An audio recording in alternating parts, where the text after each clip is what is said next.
नमस्कार दोस्तों, मैं हूं हरी सिंह राजपूत और आप देख रहे हैं साइंस गैलेक्सी चैनल। अगर आप साइंस गैलेक्सी चैनल पर पहली बार विजिट कर रहे हो तो साइंस गैलेक्सी चैनल को सब्सक्राइब जरूर कर लीजिएगा और बेल आइकन को भी प्रेस कर लीजिएगा। आज हम एक इम्पोर्टेंट बात करने वाले हैं राजकुमार रौत के बारे में, जो आपको 84 से 2008 में विधायक बन चुके थे और फिर से उनको 84 की जनता ने फिर से इस बार विधायक बना दिया था और फिर से पुनः इस बार उनको सांसद का टिकट दिया गया है बांसवाड़ा डूंगरपुर से। तो इनका एक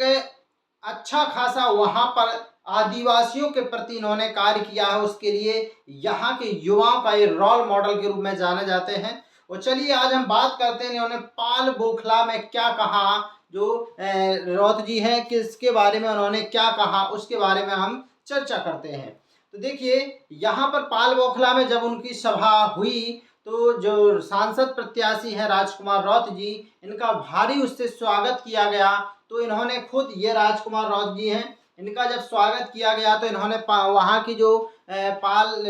बहुमत क्षेत्र है वहाँ का इन्होंने आभार जताया हुआ है और उन्होंने अपने 4-6 पॉइंटों को हाईलाइट किया है, वो मैं आपको यहाँ पर बताना चाहता हूँ। देखिए इन्होंने कहा है कि हमारे शरीर और दिमाग दोनों मजबूत रहना चाहिए। अगर आपका शरीर बस मजबूत है और दिमाग मजबूत नहीं है तो आप सिर्फ मेहनत करते रह जाएंगे, हासिल कुछ भी नहीं होने वाला है। अगर आपका दिमाग मजबूत होगा और शरीर दोनों मजबूत होंगे तो आपका विकास संभव है और आपके समाज और क्षेत्र का विकास भी हो पाएगा। आपको बताएं, उन्होंने कहा कि यह जो कारवां चल रहा है ये लोकसभा या विधानसभा के लिए नहीं चल रहा है, बल्कि आने वाली पीढ़ियों के लिए भविष्य को मजबूत करने के लिए ये कारवां हम चला रहे हैं। सीधी से सरल शब्दों में बात कहें तो राजकुमार रौत ने ये कहा है कि आज हम ये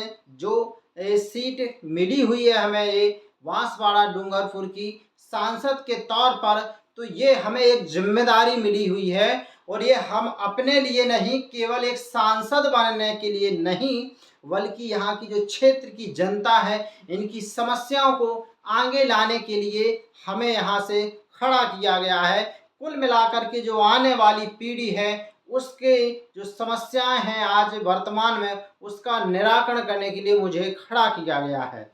आगे उन्होंने कहा हुआ है कि आज तक देश के अंदर जो स्थिति बनी हुई है, आज जो देश के अंदर स्थिति बनी हुई है वो बहुत परेशान करने वाली है और यहाँ जो क्षेत्रीय लोग हैं इनको बड़ी समस्या हैं, जो कानून व्यवस्था है, जो और चीज़ें भी हैं, उसके कारण यहाँ की जनता को उतना लाभ नहीं मिल पा रहा है। उन्होंने स्पष्ट कहा कि जिस दिन मुझे थोड़ी या बहुत, जितनी भी मात्रा में मुझे सरकार में हिस्सेदारी मिली, चाहे बहुत हो चाहे थोड़ी सी हुई हो, मैं यहाँ जो क्षेत्र है ये पाल बौखला, तो यहाँ की मैं पालवी व्यवस्था को फिर से लागू करूँगा। अब पालवी व्यवस्था क्या थी, चलिए नज़र उस पर भी देख लेते हैं। तो देखिए पालवी व्यवस्था में ऐसा माना जाता था कि गांव में कोई भी मामला हो, मामला का मतलब यहाँ पर कि कोई भी कानूनी मुकदमा दर्ज हो, कुछ भी कोई भी मामले हों, तो वहाँ पर पहले पुलिस या कानून व्यवस्था तब तक वहाँ पर हस्तक्षेप नहीं कर सकती थी जब तक कि वहाँ की जो पंचायत है वहाँ के लोगों का डिसीजन या उनका एक उस पर सहमति नहीं ले ली जाती थी। मतलब जब तक वहाँ के लोगों की, उस गांव के लोगों की सहमति के बगैर वहाँ पर कोई भी अपने मन मर्जी से मुकदमा या वो नहीं चला सकता था। तो इस तरह से पालवी व्यवस्था को उन्होंने कहा कि अगर हमारी सरकार में थोड़ी सी भी हिस्सेदारी आती है तो हम उसको पुनः बहाल करेंगे।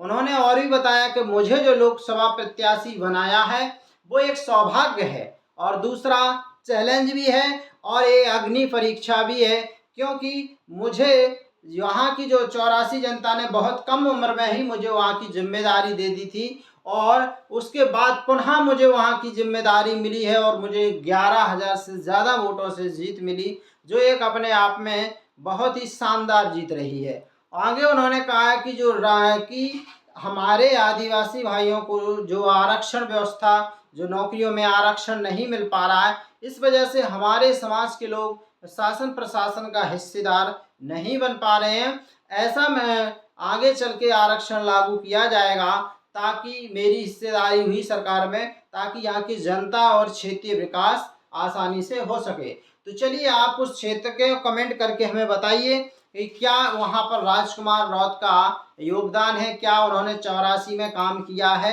आप सबको ज़मीनी हकीकत है कमेंट करना बिल्कुल मत भूलिए, और अपने जो कुछ भी आपके उनके बारे में उनके बारे में किस तरह से उन्होंने किया हुआ है, और आज भी उनको जो भी टिकट मिला हुआ उसमें क्या उनका रोल है, उसके बारे में 2 शब्द ज़रूर लिखिए। साइंस गैलेक्सी चैनल देखने के लिए बहुत बहुत धन्यवाद। इस पर बने रहने के लिए, इनसे जुड़ी खबरें देखने के लिए इस चैनल को सब्सक्राइब ज़रूर कर लीजिएगा। धन्यवाद।